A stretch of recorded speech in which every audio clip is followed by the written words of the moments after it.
Om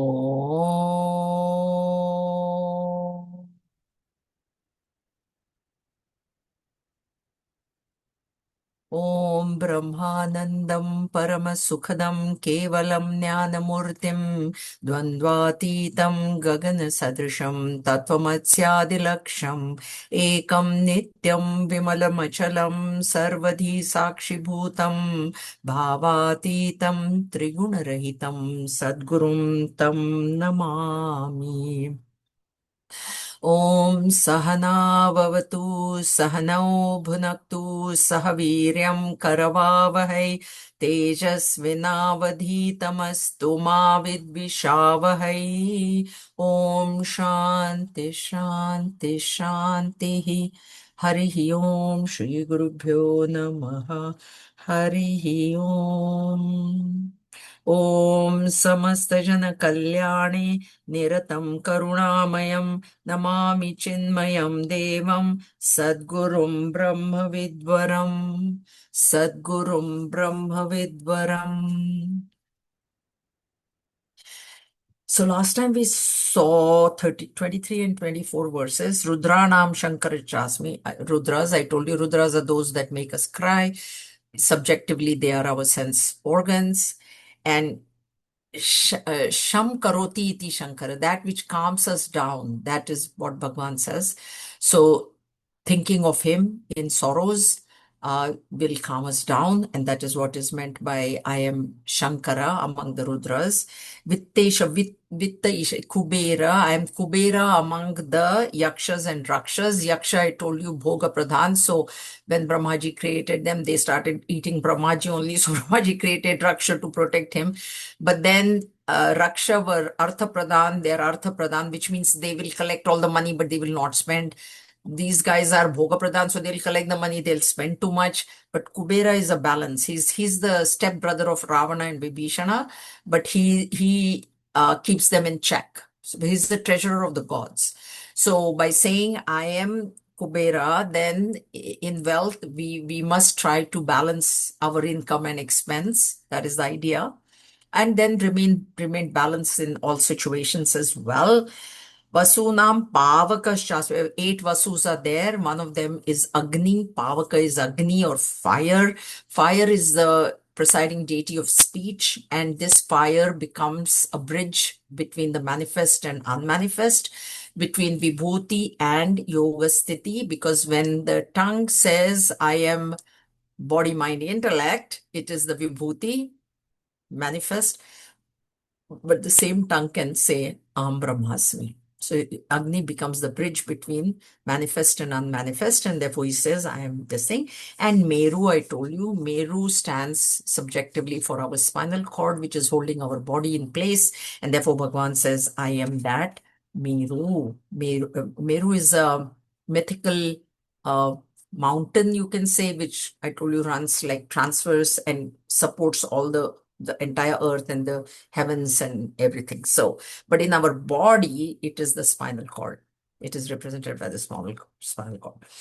24 Purodhasacha Mukhya Mavidhi Brahaspatim. I am Brahaspati. I told you he was the guru of the gods, and then because of him, they won the war, but then Indra got too arrogant. I told you the whole story. So, uh, that's why he says, I am the one, Brahaspati, who is the priest of the gods. Senani Ana Maha Aham Skanda. I told you the story of this one. That Skanda is Kartikeya Bhagwan, who is the son of Shivji, and Asuras had a boon that only Shivji's son could kill them. And Shivji was in meditation at that point in time. So the gods went and broke his meditation, got him married to Parvati, got him a son. Subjectively, this Sena is our sense organs, subjectively.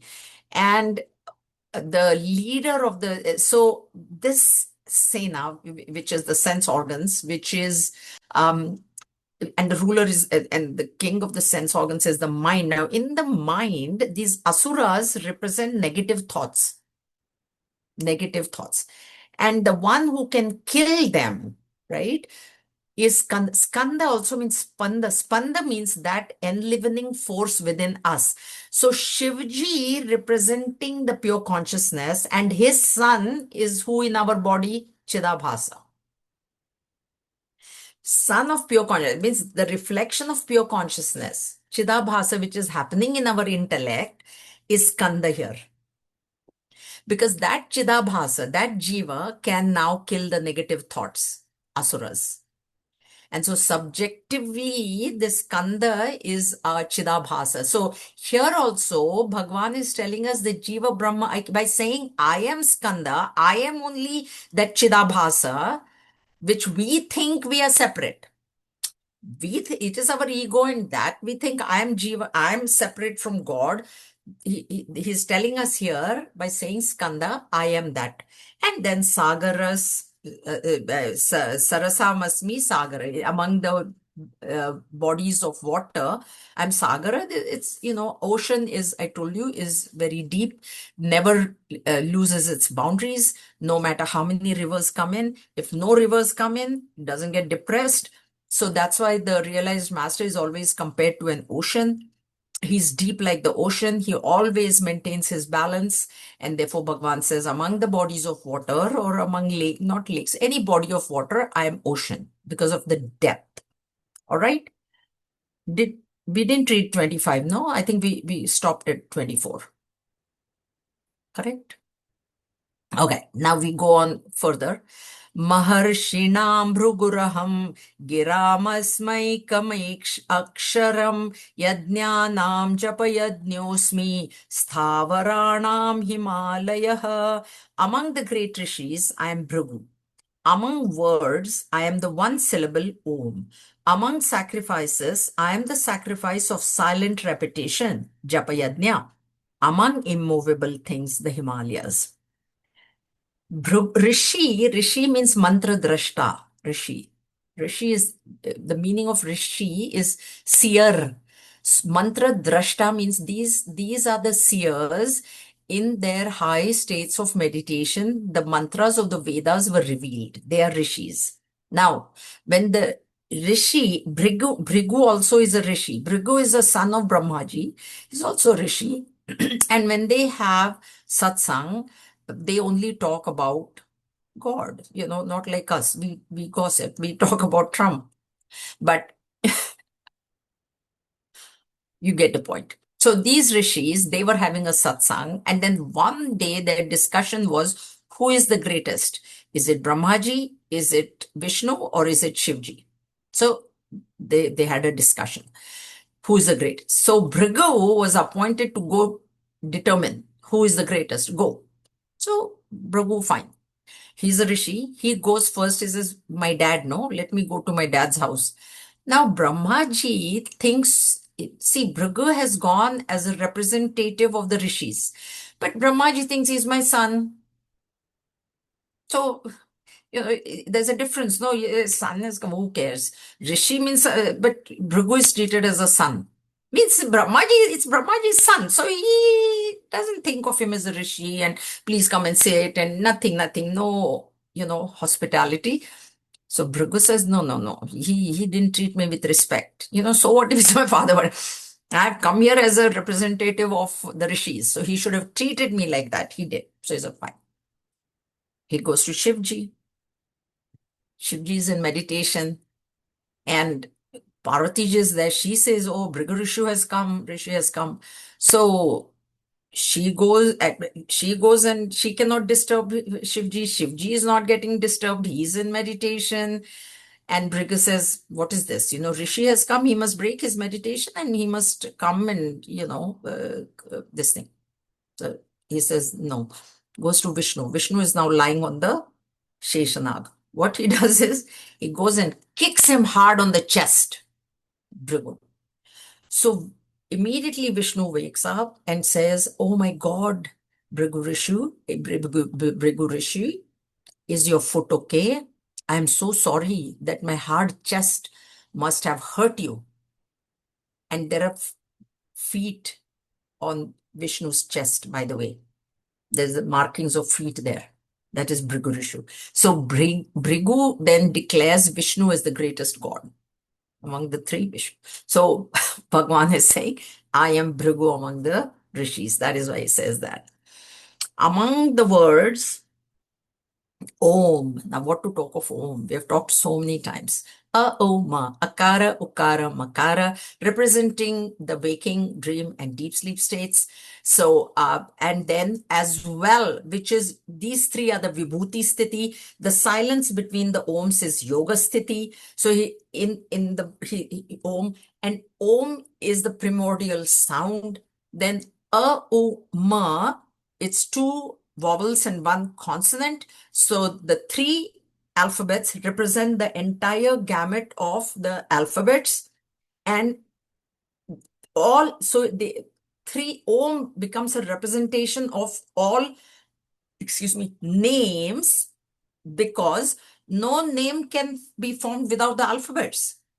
No matter what word you take, it is made only out of the 26 alphabets that we have in English. So Om represents the entire world of names, and because it represents the entire world of names, it also represents the entire name of forms, because form comes first and then a name is given. And when a name is uttered, then the form comes to your mind. Like if I say apple, then that apple form comes to your mind, right? So Om represents all the names because of the alphabets, and then because it represents all the names, it also represents all the forms. So name and form, both Vibhuti and Yoga Sthiti, Om represents. And then the silence between Akara, Ukara, Makara, and then there is the Amatra, which is the Turiya state. So Om represents the Para Prakriti, Apara Prakriti that we studied in chapter 7, as well as Turiya. So Om, there are Om meditations. Now in Prashnopanishad also we'll see Om people do meditation on Om. And when you do meditation on this Om, which is the highest meditation, Upasana, just Om, represents the waking world. So while you're doing meditation, if you want something in the material world, Om can give you that. Om can give you that. But when you utter Om and you meditate on Om and you think of it as Brahman, then Om can give you Brahman as well. So Om also is a bridge. You want material prosperity, it can give you. That is the power of Om. That is the power of Om. So you want material prosperity in this world, Om can give you. You want spiritual emancipation, Om can give you that as well. And so every mantra we say Om, everything, Om Namah Shivaya or Om Sahanavavatu. We start with Om when we chant any prayer. That's why he says, I am Om, because Bhagwan can give us material prosperity also. Bhagwan can give us both. Like we saw in this speech, Agni, speech can say, I'm body and I want material prosperity. Speech can also say, I want God. So it's both. Om is both. That is the importance of Om. Ekakshara, though it has got 3 syllables, it is considered as Ekakshara. Akshara, remember, Akshara word, Akshara is what literally translated is alphabet. Kshara is perishable. Akshara is non-perishable. So even though the form is destroyed, the name may get destroyed, but alphabets don't get destroyed, ever. Alphabets will remain there. Form can go, then name will also go. So the body goes, then the name also goes with the body. But does that mean that the alphabet got destroyed? Alphabets never get destroyed. Therefore, Om never gets destroyed. That's why he says, in among the alphabets, I am Om. That is the importance of Om. And when these meditators, it's when they meditate on the material world, which is the waking world, it's not like they're saying only They say Om, Om, Om, but the thought is, I want material prosperity. I want material. Okay, thought is what is you can take any word you can utter. What thought is going through your mind determines that potency of that word.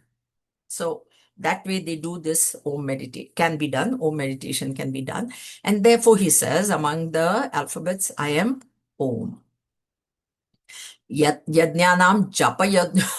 What to talk of japa in this modern Bhagavad Puran, Bhagwan Ved Vyas has written, in Kali Yuga, people will not have time for anything. This is, we know, it is fast food, fast internet, fast cars, fast this, fast that. So we want fast liberation also.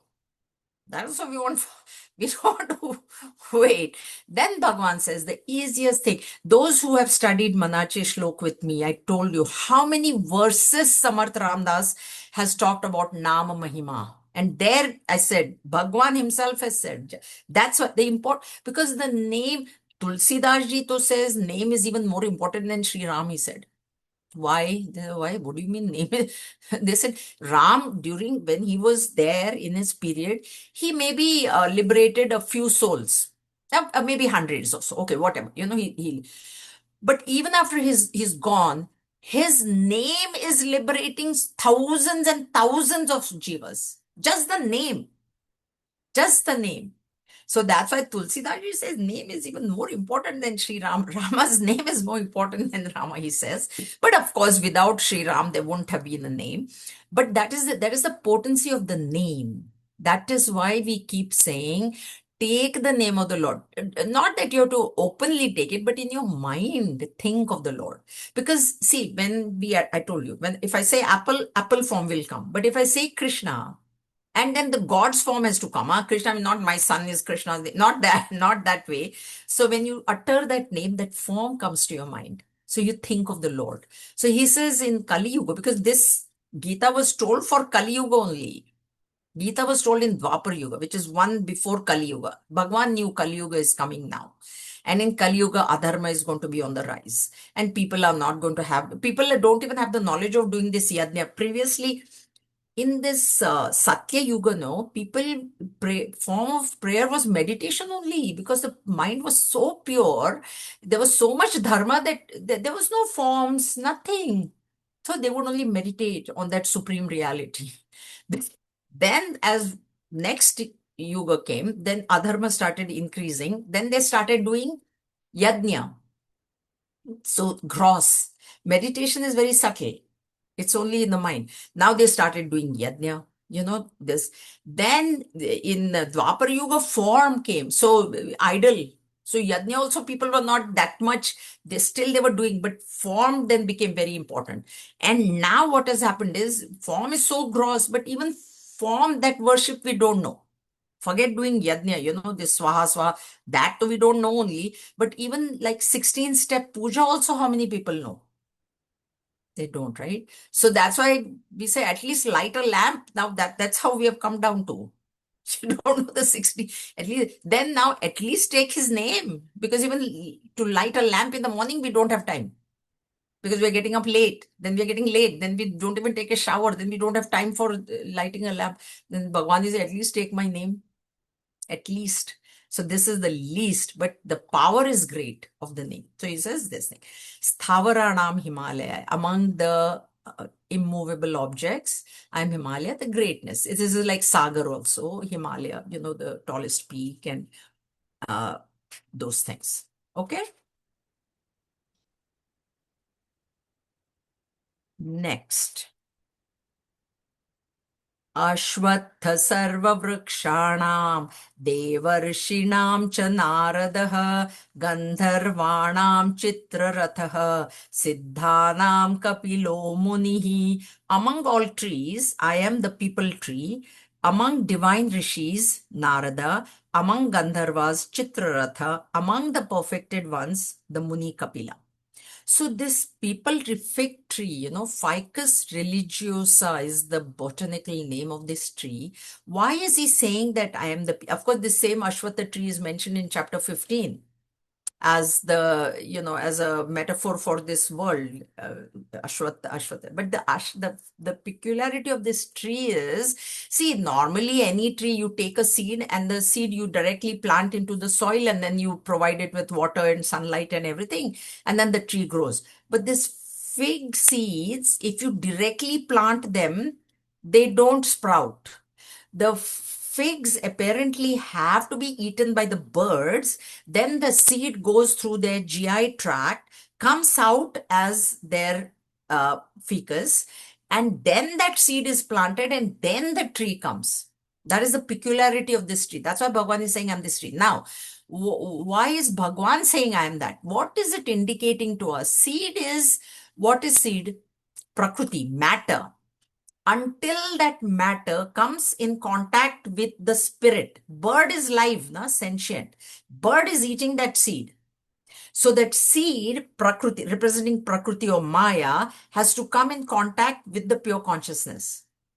And only then creation happens. That is the idea there. We are studying, even in Prashnoparishad, Prajapati created a pair. A pair is required for creation, Rai and Prana. So there's the spirit and matter. You need egg and you need sperm for the fetus to be created, right? Two are required. Only egg cannot create. Only sperm cannot create. So two are required. So this is what is being indicated by saying that I am this fig tree. By this, because the seed, which is matter, coming in contact with a sentient being, which is the bird, and then only creation can happen, indicating that to create, two things are required: matter and spirit. Only matter cannot create, only spirit cannot create either. You know, in Bhagwan says, chapter 9, no, he said, I plant the seed in the womb of Prakriti. Both are required. That's why to indicate that this, he says, I am the people tree. Narada Bhagwan is the Devarshi. Who are they? There is Rishi, and then there is Deva, and then there is Devarshi. So these two words join, Devarshi. Devarshis are those who were Devas in their previous births. So they were the denizens of the heavens. They were the gods in the heavens. Now, even the gods in the heavens can't get liberation. It's not possible. That's why they have to come down. They have to come down to earth again to get liberation. Now, Narada was one of such people. And Narada, we know, is one of the greatest devotees of Bhagavan Vishnu. Narada's story, have I told you? I've told, but anyway, Narada was a Dasi Putra. He was a son of a servant lady, but that servant lady was serving the rishis in the ashram. And when this child was about 4-5 years old, she dies. And when she dies, Narad Bhagwan, this child, 4-5-year-old child would get upset. I've told this in Narad Bhakti Sutra. I'm thinking where I've told this. Narad Bhakti, there. So the child would get upset, but Narad Bhagwan says, it's good that my mom passed. Now I don't have to worry about her. I can devote my full life to serving the rishis. And so he serves the rishis, and of course, then he's attending satsang also. And therefore, that's how he becomes realized as well. And he's one of the greatest devotees of Lord Vishnu. Okay, Narayan, he's the one. So that's why he says, I'm Narad Bhagwan. Gandharvanam Chitrarat. Gandharvas are the entertainers of the gods in the heavens. Let's put it that way. So they are the musicians, they are the dancers, they know art and they are artistic. And among them, Gurudev also has written, Chitraratha was probably the most talented. When I was reading this, I thought, so if Bhagwan were to say among the Hindi Bollywood singers, I'm Lata Mangeshkar, that is what it is. But she had the most melodious voice, right? She was in England, it is said, and she was doing a Hindi movie program, and all the technicians were British. They didn't even know this Indian music, but they were technicians. And apparently they said that this voice is a one in a million. They said, the British technicians, who they were hearing the sound of her voice. They didn't understand anything, what she was singing, but the sound. So they said it's a voice in a million. That's what they had said that time. So that is what this Chitrarath is. He is the best. He is the Lata Mangeshkar or Mohammad Rafi of the Gandharvas. That's all I can say about that. Siddhanam Kapila Muni is a Jnana avatar of Bhagavan Vishnu. And Kapil Muni was the son of Devahuti. Devahuti was married to, unfortunately, I can't remember her husband's name, but she was married to this Rishi. He was a Mahatma Rishi, and she served him throughout his life. And when she became very old, and he also became old, he realized that all her life, without asking for anything, she has served me. So towards the end, he asks her, is there anything you want? Because you have served me without asking for anything at all throughout my life. I've done all my, tapas and everything, and you have never. She says, I never enjoyed life because all I did was serve you. I want to enjoy life, she says. So he says, okay. So because he's a Mahatma, he grants her youth. He himself becomes youth. He creates a palace in the air, and he gives her all the marital benefits, everything he gives her. All enjoyments that this material world could give her, he gives her. And then one day, a son is born to her. That is Kapil Muni. The minute the son is born, he leaves. He says, I'm going now. So he takes Samadhi, he goes away. The child grows up, and Devahuti keeps wondering that we were in such great material prosperity, leaving this, my husband is gone. So she asks her son, what is it that is even greater than this, that your father has left me and gone? Because what is lacking? There was nothing lacking for her, right? Material prosperity was in abundance. There was nothing lacking. Youth was there, enjoyment was there. And she couldn't understand that, because then Kapil Muni gives her which is famous in Bhagavad as Kapil Gita. There's a book, Kapil Gita. Then he gives her the knowledge of Brahman. And he says that is something which is much greater than this. That is the reason father has left. Then Dehuti says, yeah, now I need to go as well. So that is the importance of Kapil Muni. Kapil Muni also is the author, founder of the Sankhya philosophy. Now, Sankhya philosophy and Vedanta, Advaita Vedanta, very, very close, except there is one difference where Sankhya philosophy says that there is Purusha and there is Prakriti, which we say Purusha, this thing. And Prakriti creates for Purusha, that also we say, Prakriti creates for Purusha. But the difference is they say that for the enjoyment of Purusha, Prakriti is creating for the enjoyment of Purusha. Okay, that's fine. But they say Purusha, there are many, many. So their Purusha is Jiva, our Jiva. When we say Purusha, of course, in various texts, Purusha can mean Jiva also. But when we say Purusha means pure consciousness. Because Sankhya philosophy says that there are many Purushas, that's where we differ. We say, no. There are not many Purushas. There is only one Purusha, which is the pure consciousness. And yes, Prakriti creates for that Purusha. Prakriti cannot create without that Purusha. Prakriti creates for the enjoyment of the Purusha, but it's not enjoyment of the pure consciousness, it's enjoyment of the Jiva. So all this thing is happening because the Jiva is enjoying. Now we are enjoying everything, the objects, everything that way. So that is Kapil Muni. But he says, I am Kapil Muni among all the Siddhas are the ones who have realized themselves. So they have the realized masters. Okay, good enough. Uchchaishravassamashvanam viddhi mamamrutodbhavam airavatam gajendranam naranam cha naradhipam. Know me among horses as Uchchaishravas, born of Amrita, among lordly elephants, the Airavata, and among men, the king. So this born of Amrita is this horse, Uchchaishravas, and this elephant, Airavata, came out when they churned the milky ocean. These two, they came out, and then Indra kept them. in the heavens. See, the Asuras were only interested in the Amrit, in the nectar. They were not interested in all this, you know. So they said, oh, what horse? You take it, horse. Okay, fine, you take. What elephant? What you take, elephant. So Indra has got all these two.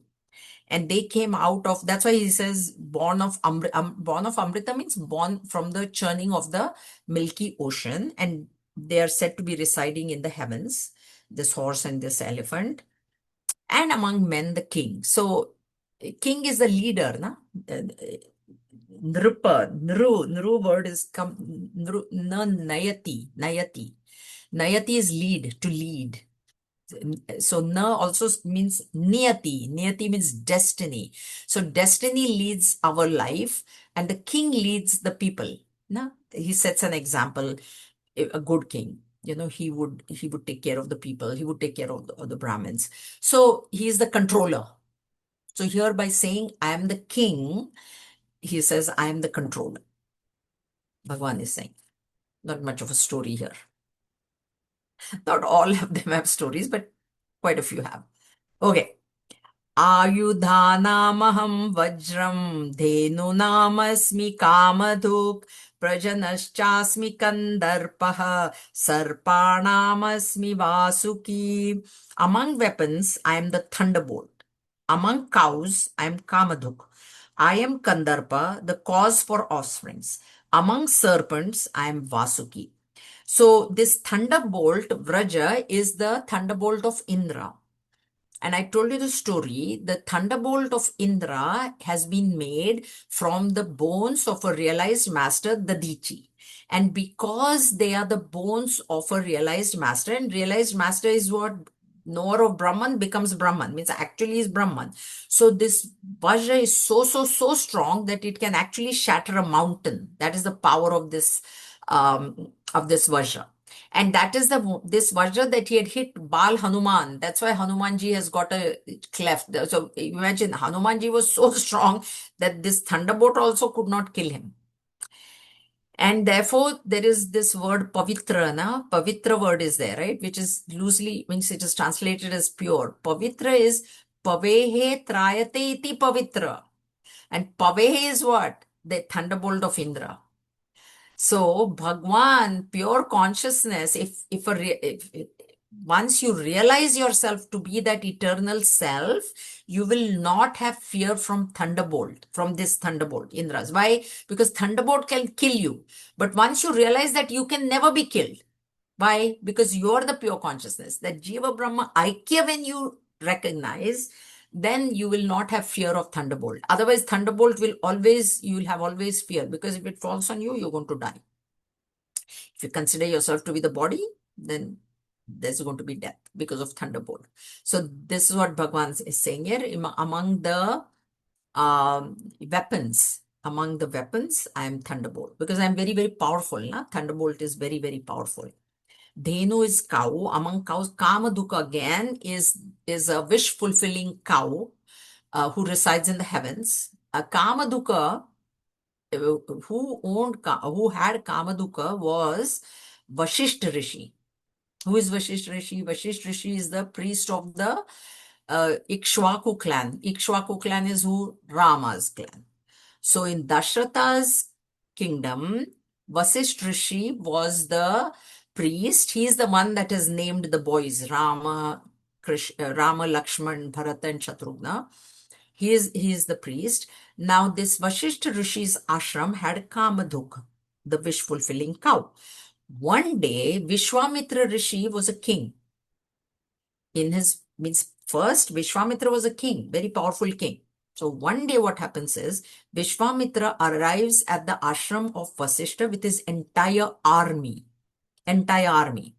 Now, because they are guests, Vasishta Rishi has nothing to fear. Kamadhuk is there, no, Kamadhenu is there. So he feeds the entire army. There's plenty of food for all of them.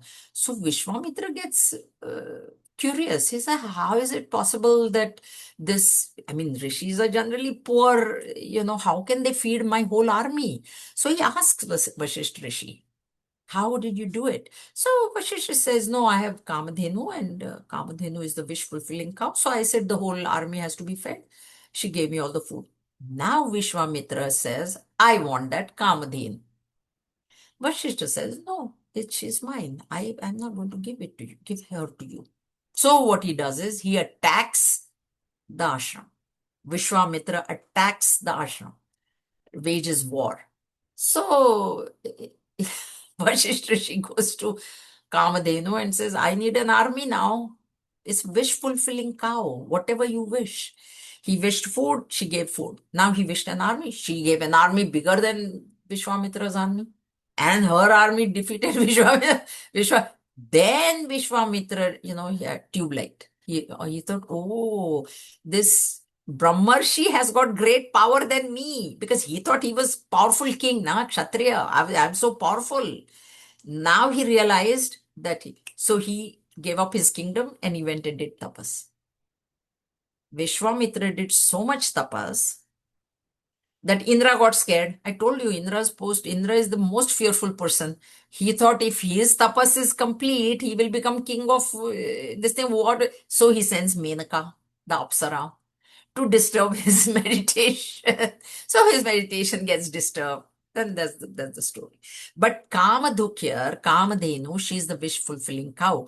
Bhagwan also is our wish fulfiller, but we also have to remember that he's a wish fulfiller, but he's also a well-wisher. So when we ask for, we can ask for anything from Bhagwan. He's all powerful. Okay? We don't have to ask. He knows. But still, we ask, okay, give me this, give me that. So if it is good for us, he will definitely give it to us. That faith we must have. That if I don't get something, then understand that it was not meant for me. Bhagwan doesn't think that it is for my good. So Bhagwan didn't give it to me. Don't suddenly say there's no Bhagwan, I asked for this and he never gave me this and that. It shouldn't be like that. Okay. So that's why he says, I am the wish fulfilling cow. Means I can fulfill all your wishes. Prajanas Chasmi, Kandarpa is Rati's husband. Rati and Kamadeva. Kandarpa is Kamadeva. Now this Kamadeva is said to have a bow of flowers and an arrow of flowers, and so Shivji was in meditation. He had the gall to go and disturb that meditation. So Shivji opened his third eye and got so angry, and then he destroyed this Kamadev. He destroyed. Now Rati was crying, the wife. She went and she cried to Shivji, you killed my husband, give me my husband back. So he says, okay, what I will do is I give you a boon where your husband will remain in the minds of all people as desire. That's why he says, Prajanas Chasmi. Among the cause for offspring, what is the cause? It is this Kamadeva who is residing in all our minds. So that's why we have progeny. So that's why he says, because creation also has to happen with Bhagwan only. So he says, this is how I reside through Kamadeva. Then this Kamadeva comes, he regains his form in Krishna avatar, in his Krishna's son. He's born as one of Krishna's sons, this Kamadeva. So he gets the form. So Rati is very happy because now her husband came back in form, not just staying as a desire in everybody's mind. Sarpanam asmi Vasuki. Sarpa, there is snake and naga. There is the word naga. Sarpa is there with snake and naga is there. Now the difference between sarpa and naga is sarpa has got only one head. Naga has got many heads. And Vasuki has got 1,000 heads. And Vasuki is the bed of Vishnu, right? Vishnu Bhagwan in the Milky Ocean. He is sleeping on this Naga Vasuki with 1,000 heads. And Vasuki came down as Lakshman in Ram Avatar. And because he had to, always take orders from Rama. So at the end of the avatar, Bhagwan said, you have served me very well. Ask for a boon. He says, next avatar, I have to be your big brother because I have had enough of instructions from you. Now I have to be in a position to give you instructions. Bhagwan says, Tathastu. So he's Balram. He's the older brother of Sri Krishna in Krishna avatar. That is Vasuki. She says, I'm among Nagas, I'm Vasuki. This is what Bhagwan is saying here. Okay? So he's Balram, he's Lakshman, and he's Balram because he asked for this thing. Also, Sita ji, Lakshmi Devi, after Ramayana, Ram also said, what do you want? She says, I did too much work. I got kidnapped. Then I had to sit there in that Ashok Vatika for years and waiting for you to come. Next time, I'm not going to do any work. You have to make sure in your next avatar. So she came as Rukmini. What work did she do? Nothing. Only one letter she wrote to Krishna, come and let's elope. He goes, he takes her, gets married. Nothing Rukmini does. So Lakshmi Devi didn't do anything in Krishna avatar. She had too much work in as Sita ji. So she didn't do any work. Just a side story. All right. अनन्तश्चास्मि नागानां वरुणो यादसामहं पितॄणाम् अर्यमा चास्मि यमः संयमतामहम्.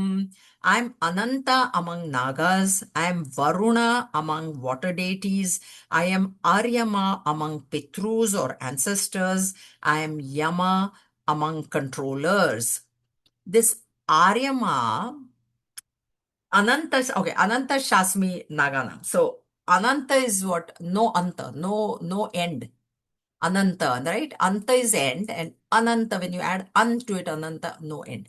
And so he says, Ananta is Vasuki only. So among the Nagas, I am that, he said. There also he said, I'm Vasuki. So here also he means the same thing. I'm an many-headed serpent. A thousand-headed Sheshanaga is one who is described forming as the bed for. Okay, there it is, Lakshmi. Okay. Varuno, among the waters. Varuna, yeah. Varuna is the water deities. I am Varuna. Therefore, Varuna is one of the deities. Like Indra is a deity. Varuna, Agni, they're all deities. See, Sun also is a deity. We believe that, yeah, we see the sun, which we think is inert, but there is a deity and actually a god behind. That is how we believe there is. And that's why we have Karna. Na? Karna is the son of Lord Sun to Pratha, Kunti.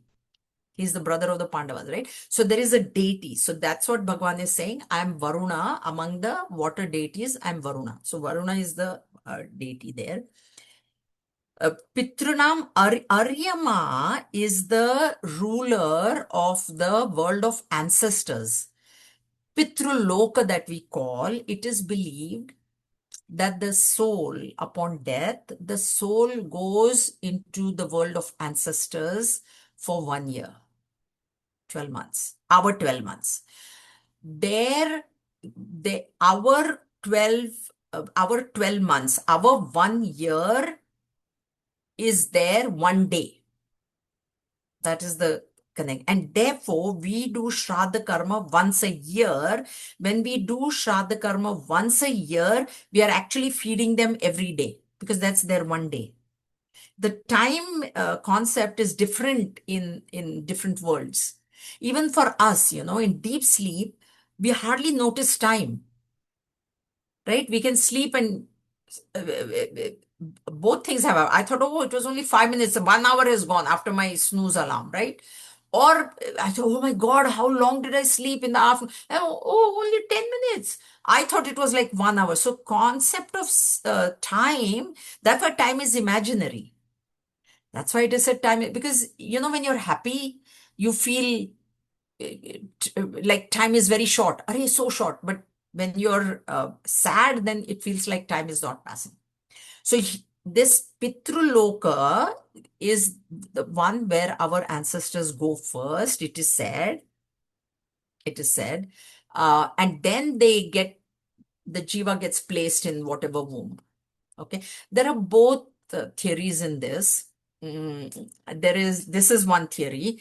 And then there is another theory, Brihadaranyaka Upanishad, that is from like a worm, unless that worm catches onto another leaf, it doesn't let go of this leaf. So apparently it is said that the jiva, until it finds a suitable womb, it doesn't leave this body.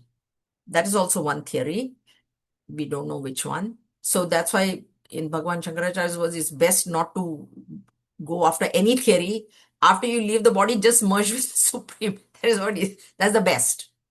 Don't bother, whether now I'm going to go into another body right away or I'm going to go to that world of ancestors. Don't worry about all that. Anyway, Aryama is the ruler of that. And so Bhagwan says, I am Aryama. I'm Yama. Yama Niyama. Remember, Yama is one is Lord Yama, of course, but Yama, the literal meaning of Yama is controller. So Yama is the controller of death. We know that, Lord Yama. And he says, I am Yama because as long as creation has to happen, destruction has to go with it. Destruction is equally important and equally necessary because if destruction doesn't happen, how long creation can go on happening? So it's a cycle, creation and destruction. So he controls the destruction. That is what he's saying. So as Yama, or Yama, just take it as controller. So he's Sarva Shaktiman, he's controlling all the jivas. Chapter 18 also he'll say that all these jivas are Brahmayantiva. They are, going round and round because of I'm controlling them. As Ishvara, I'm controlling them. So this is what he means here. Yama. Okay. Next. प्रह्लादश्चास्मि दैत्यानां कालकलयतामहं मृगाणां च मृगेन्द्रोऽहं वैनतेयश्च पक्षिणाम्. I am Prahlada among Daityas, time among reckoners, the lord of beasts, lion among beasts, and Vainateya, Garuda among birds. So Prahlada's story is very, very popular. He was one of the greatest devotees of Bhagwan Vishnu. He was born in a Daitya family to Hiranyakashipu, who had the boon that neither man nor animal nor I cannot kill me. I cannot be killed in the daylight, in nighttime, in the outside the house, inside the house, in the air, on the ground. All these kinds of boons he had from Brahmaji. And when his wife was pregnant, Indra actually wanted to kill the fetus right there and then because he says this Hiranyakashipu is causing so much problem as it is. Hiranyakashipu had removed all the Vishnu idols from the temples and installed his own idol, saying that I am only God now because nobody can kill me, so I am God. And but Narad the Bhagwan intervenes. He tells Indra, don't kill the fetus. I will take her to my ashram, and he takes her to his ashram and he gives satsang every day. Now what happens is that fetus is listening to all that satsang. So when he was born, he was already a Vishnu Bhakt. So when he grew up, father would ask, who is God? He would say Vishnu. Then he was sent to school and the teachers were given a syllabus that, you have to teach Hiranyakashipu is God and all these kinds of things. And in class, he would listen. And then in lunchtime, he would have his own satsang and he would tell all the children, don't listen to the teacher. My father is not God. Vishnu alone is God. So then one holidays he came home and father asked him, who is God? He said, Bhagwan Vishnu. So he called the teachers. He said, I'll kill you. What are you teaching my son? He said, no, sir, we are teaching him exact your syllabus only. But we don't know where he's getting all these thoughts. And then we know the whole story that he tried to kill Prahlad and Bhagwan came and saved him. And ultimately Bhagwan took avatar, Narsim, the Avesh avatar, Narsim Bhagwan avatar he took and he destroyed Hiranyakashipu. So he is one of his greatest. Prahlad is counted as in the top, there are very many great devotees. Prahlad is there, Narad Bhagwan is there, Hanuman is there, Mirabai is there. But Prahlad is like on the top of the list. He's quite a bit to the top. So he says among the Daityas, who are the children of Aditi. Now, Diti. Daityas are Diti. They are the children. Among them, I'm Prahlad. And Prahlad was the grandfather of Raja Bali, whom Vamana destroyed. Okay. So Bali is his grandchild. Kala Kalayata Maham. I am time. I am time. So this will come also in chapter 11, where he does say, I am time. So time is Kala, time What can I just told you, time is a concept of the mind, but time is, why he's saying, how do we recognize time? How do I know that time has passed?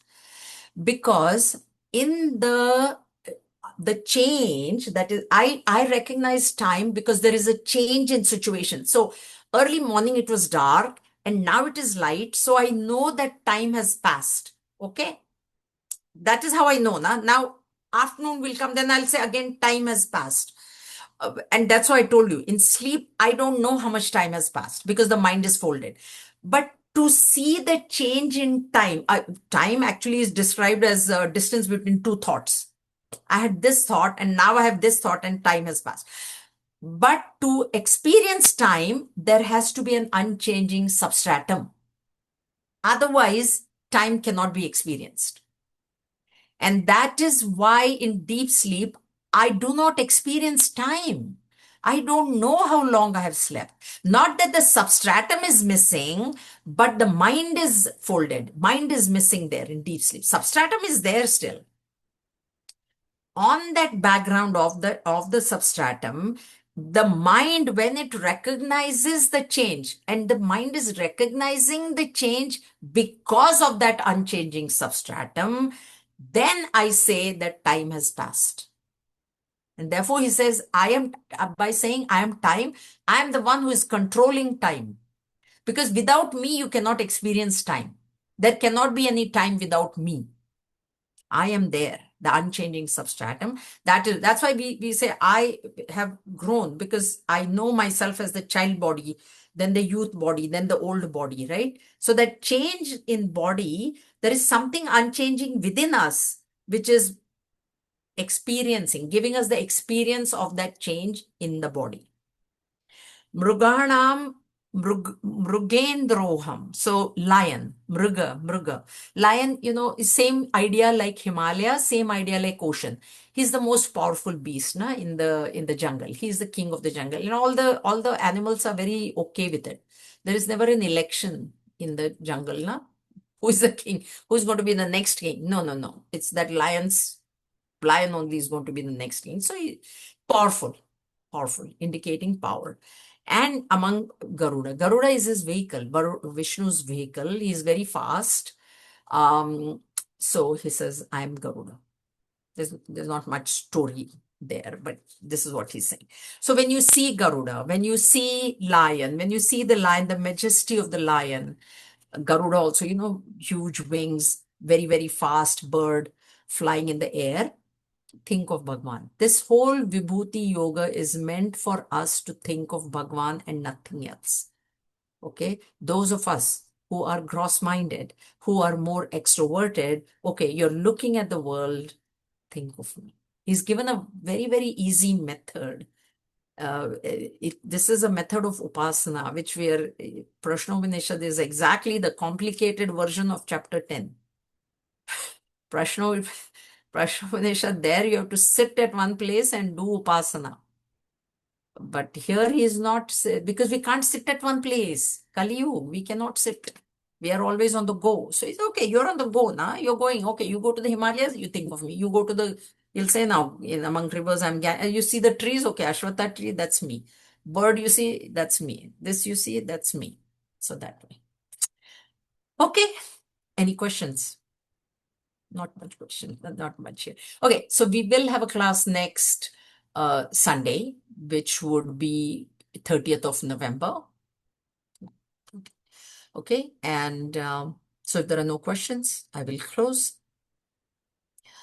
ॐ स्वस्ति प्रजाभ्यः परिपालयन्तां न्यायेन मार्गेण महिं महिषाः गोब्राह्मणेभ्यः शुभमस्तु नित्यं लोकाः समस्ताः सुखिनो भवन्तु काले वर्षतु पर्जन्यः पृथिवी सस्यशालिनी देशोऽयं क्षोभरहितः ब्राह्मणाः सन्तु निर्भयाः ॐ सर्वेषां स्वस्ति भवतु सर्वेषां शान्तिर्भवतु सर्वेषां पूर्णं भवतु सर्वेषां मङ्गलं भवतु सर्वे भवन्तु सुखिनः सर्वे सन्तु निरामयाः सर्वे भद्राणि पश्यन्तु मा कश्चित् दुःखभाग् भवेत् तोमसतो मा सद्गमय तमसो मा ज्योतिर्गमय मृत्योर्मामृतं गमय पूर्णमदः पूर्णमिदं पूर्णात् पूर्णमुदच्यते पूर्णस्य पूर्णमादाय पूर्णमेवावशिष्यते ॐ शान्ति शान्ति शान्तिः हरिः ॐ श्रीगुरुभ्यो नमः हरिः ॐ. Okay, Hari Om everybody. I shall see you tomorrow. There's a class tomorrow on Monday as well as on Friday.